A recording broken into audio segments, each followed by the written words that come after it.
forever, right? So they got this new thing out there. People sell them all the time. They got this stuff they get blood from somebody with AIDS, and then they shoot you with it. If Eazy would have known he got poked, he would have said something. If he didn't know he got poked, then the conspiracy lives on. This guy's going to be a problem, and I think I should. Word on the street is that Ice Cube has allegedly confirmed that Dr. Dre and Suge Knight were allegedly involved in poking Eazy-E with a needle filled with the HIV virus. So what exactly did he say? Ice Cube joined the Impulsive podcast to discuss a variety of topics, one of the most intriguing being the conspiracy theories surrounding the death of his NWA bandmate Eazy-E. The host brought up the controversial idea that Suge Knight might have been involved in Eazy-E's. The conversation quickly turned to an infamous interview with Suge Knight where he mentioned getting creative in eliminating people without using guns. This led to speculation that Suge Knight might have used an intravenous needle to inject Eazy-E with the AIDS virus. He was airily reminiscent or like similar to like how Eazy passed. And by the way, Ice Cube acknowledged the theory but expressed doubt. He pointed out that if Eazy-E had known he was attacked in such a manner, he would have likely told someone. Ice Cube emphasized that while it's possible to get poked without realizing it, especially in a club setting, it still seems far-fetched in this context. The hosts pressed further, asking if Suge Knight could be unhinged enough to do something so extreme. Ice Cube admitted that Suge has done some wild things in the past, but remained skeptical about this particular theory. He shared a lighthearted story about Suge gathering a group of producers and threatening them to start producing hits, or he would take matters into his own hands. This is not my conspiracy, bro. Like, this is an online conspiracy that I've just read about, and I wanted to ask you about like your thoughts on that. When asked if he would ever talk to Suge directly about these allegations, Ice Cube suggested that getting an interview with Suge would be the best way to hear the truth. He mentioned that Suge is pretty open about his past and would likely share his side of the story if given the chance. Suge had an apartment full of producers, and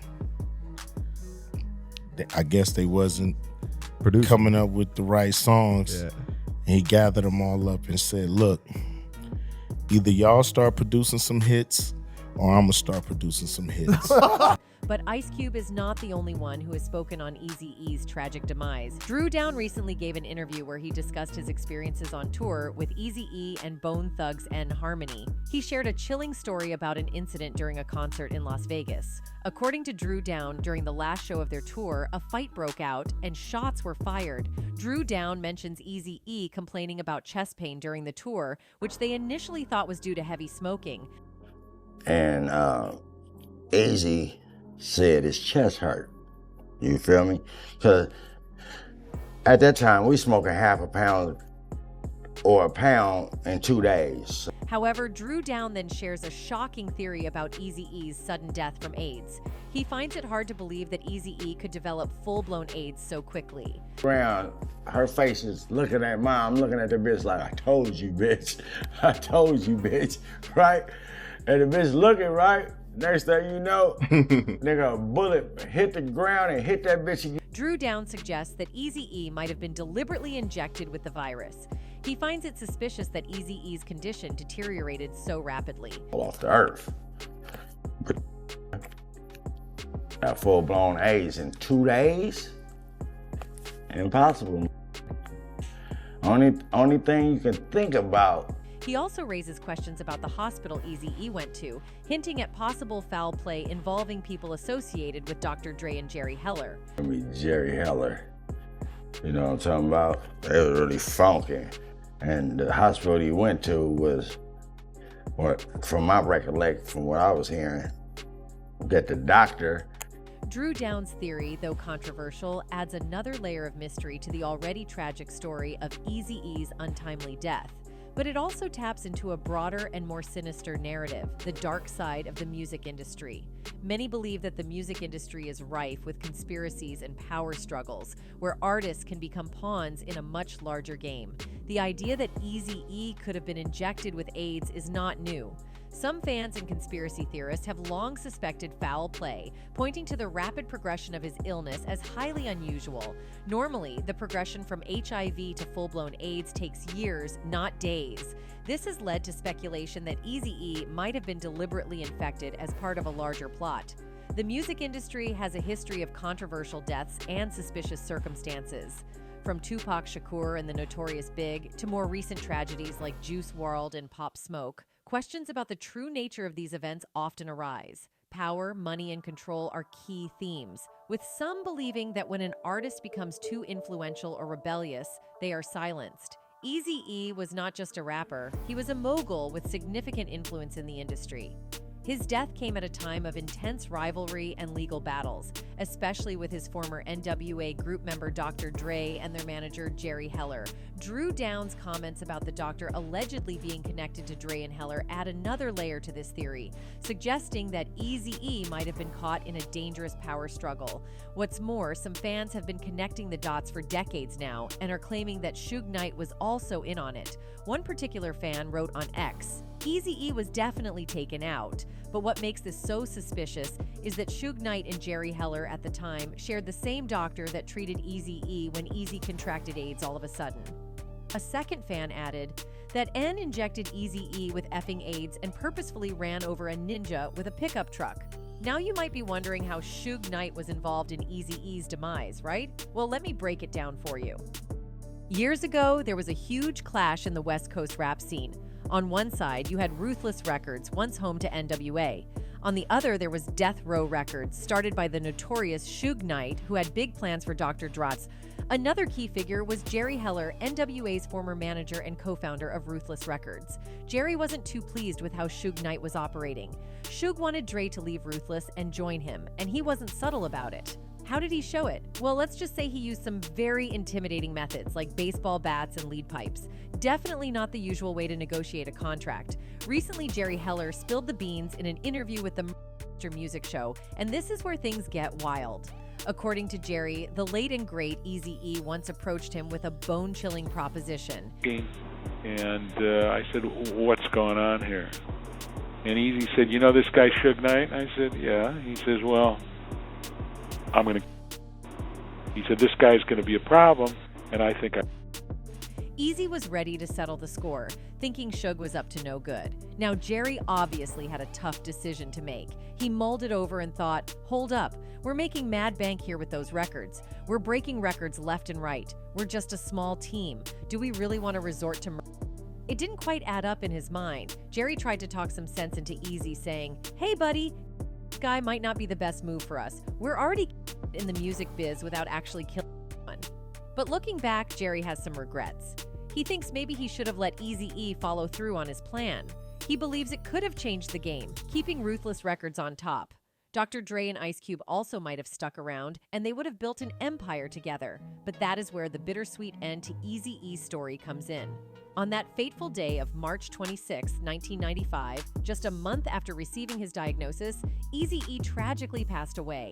The clock ticked away, and at approximately 6:35 p.m. PST, the world lost a legend. It was a somber moment as the music community mourned the loss of a true icon. Rap singer Eazy-E has lost his battle with AIDS just 10 days after revealing that he had the disease. During the funeral service at the First African Methodist Episcopal Church, Reverend Cecil Murray took to the pulpit to honor Eazy-E's life and deliver some profound words of wisdom. With heartfelt emotion, he urged everyone in attendance to find solace in the memories of Eazy's life, while also reflecting on the lessons his passing could teach us all. In a rather poignant gesture, Reverend Murray pointed his finger at the coffin, speaking of a little blackbird that sings. And what were the lyrics of this symbolic bird song? They were a powerful message. I want you to live. I want you to be careful. I want you to slow down. When the news of Eazy-E's death broke, fans were shocked and puzzled by how quickly his health had declined. Understanding HIV can shed light on this. According to HIV.gov, many people with HIV can go for years without showing any symptoms. This period is known as the clinical latency stage, during which the virus lies dormant, quietly multiplying without causing noticeable health issues. People in this stage often appear completely healthy, with no outward signs of the disease, making it a silent struggle. However, HIV gradually weakens the immune system. Over time, as the virus continues to attack and reduce the number of CD4 cells, which are crucial for immune defense, the body's ability to fight off infections diminishes.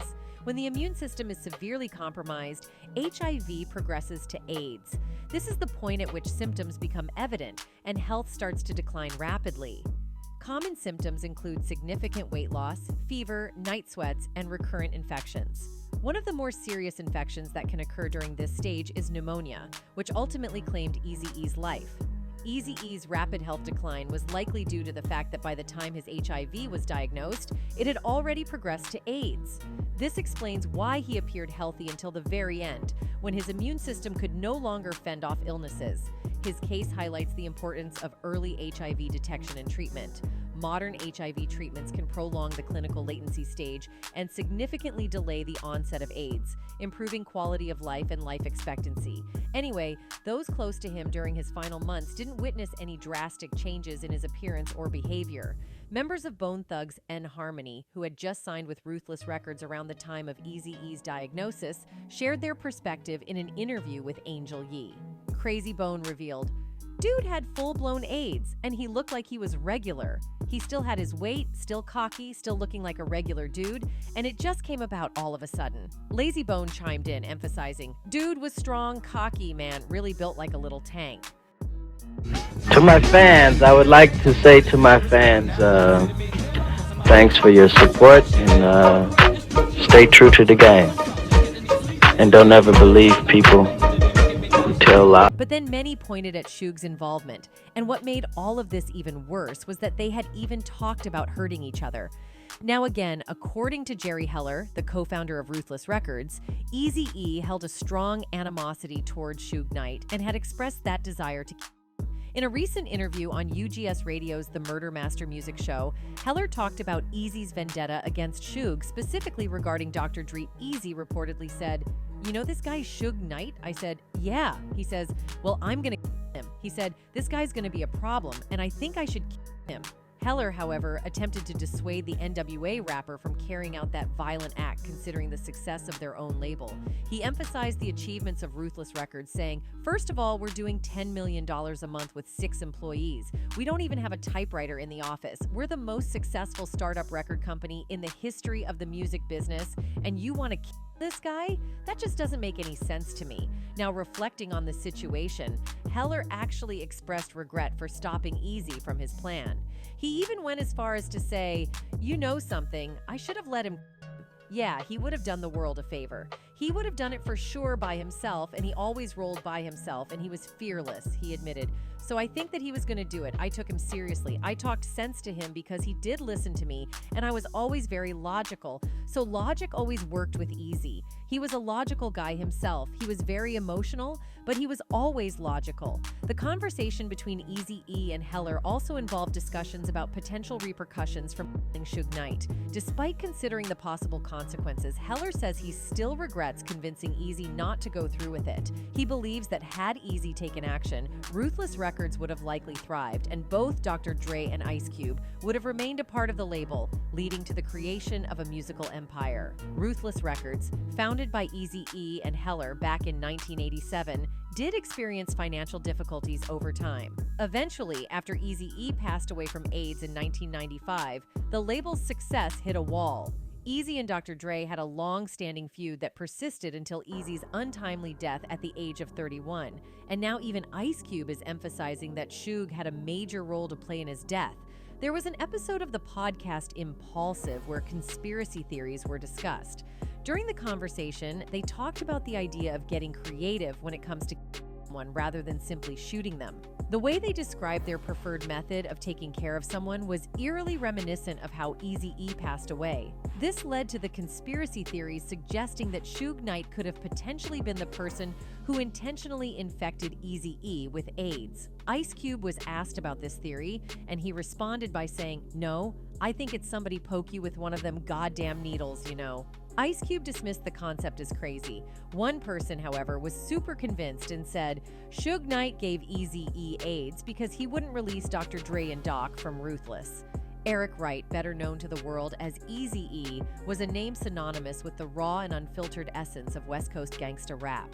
Born on September 7, 1964, in the gritty streets of Compton, California, Eazy-E's journey is a testament to resilience, innovation, and the indomitable spirit of a man who dared to rise above his circumstances. Eric's early years were shaped by the challenging environment of Compton, a Los Angeles suburb infamous for its high crime rates and pervasive gang culture. His father, Richard Wright, worked as a postal worker, while his mother, Kathy Wright, was a dedicated grade school administrator. Despite the solid upbringing, the streets of Compton had their own curriculum, one that young Eric would come to know intimately. Wright's formal education was cut short when he dropped out of high school in the 10th grade. However, he later earned a general equivalency diploma, a move that showcased his determination to not let traditional education define his worth. But in the streets of Compton, survival required more than just diplomas. It demanded a role, a persona that commanded respect and protection. No one survived on the streets without a protective mask. No one survived naked. You had to have a role. You had to be thug, playa, athlete, gangsta, or dope man. Otherwise, there was only one role left to you: victim, recalls Jerry Heller, Wright's music manager. Heller's words paint a vivid picture of the harsh realities that Wright navigated daily. Wright's foray into the world of illicit activities began with drug dealing, a means to support himself and a pathway that would eventually lead him to introduce his cousin to the same trade. Heller remembers Wright primarily dealing marijuana, using the dope dealer label as a self-forged armor against the dangers of his environment. In the streets, being labeled a thug or a dope dealer accorded a certain level of respect and fear, crucial for survival in such a perilous setting. By 1986, at the age of 22, Wright had allegedly amassed as much as $250,000 from his drug dealings. However, a tragic turning point came when his cousin was shot. This event catalyzed Wright's decision to pursue a different, albeit equally challenging path: music. The burgeoning Los Angeles hip-hop scene offered a glimmer of hope, a chance to transform his street-honed survival skills into a legitimate and influential career. With an entrepreneurial spirit, Wright began recording songs in his parents' garage, laying the foundation for what would become Ruthless Records. The label's inception was a calculated move, one that Wright would discuss with Jerry Heller, proposing a business partnership. Initially suggesting a 50-50 split, Wright eventually agreed to an arrangement where he would retain 80% of the company's income, with Heller taking 20%. Heller, reflecting on this partnership, stated, "Every dollar comes into Ruthless. I take 20 cents. That's industry standard for a manager of my caliber. I take 20, you take 80%. I am responsible for my expenses, and you're responsible for yours. You own the company. I work for you." Together, Wright and Heller invested substantial amounts into Ruthless Records, with Heller claiming his initial investment was $250,000, eventually growing to $1 million. This financial backing was pivotal in transforming Ruthless Records into a powerhouse in the music industry. The mid-'80s marked the rise of NWA, a group that would revolutionize the music industry and cement Eazy-E's legacy. NWA, often hailed as the world's most dangerous group, initially comprised Arabian Prince, Dr. Dre, Eazy-E, and Ice Cube, with DJ Yella and MC Ren joining later. The group's debut compilation album, NWA and the Posse, released on November 6, 1987, achieved gold certification in the United States, featuring tracks that had previously been distributed by Macola Records. Eazy-E's solo debut, Eazy-Dooz-It, dropped in 1988, featuring 12 tracks that would become seminal in West Coast hip-hop and gangsta rap. The album, which later earned a place in the annals of Golden Age hip-hop, sold over 2.5 million copies in the U.S. and peaked at number 41 on the Billboard 200.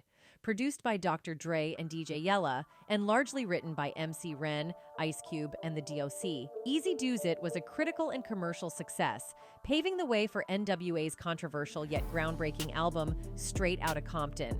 Despite the success, internal tensions began to strain NWA. In 1989, Ice Cube departed from the group due to financial disputes, leaving NWA to continue as a quartet. The group released 100 Miles and Runnin' in 1990 and Ends for Life in 1991, both projects contributing to a diss war with Ice Cube. The feud reached its zenith with Ice Cube's retaliatory track No Vaseline on his Death Certificate album. Wright's contributions to NWA's music during this period were significant, performing on numerous tracks and helping to solidify the group's aggressive and unfiltered lyrical style.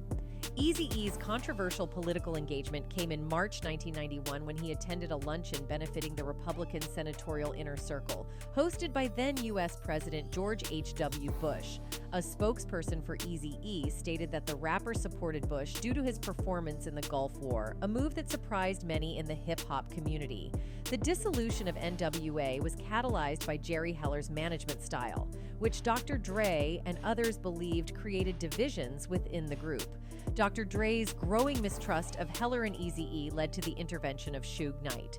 After Eazy-E refused to release Dr. Dre and the DOC from their contracts with Ruthless Records, Knight allegedly used intimidation tactics, including threats against Eazy-E's family, to secure their release.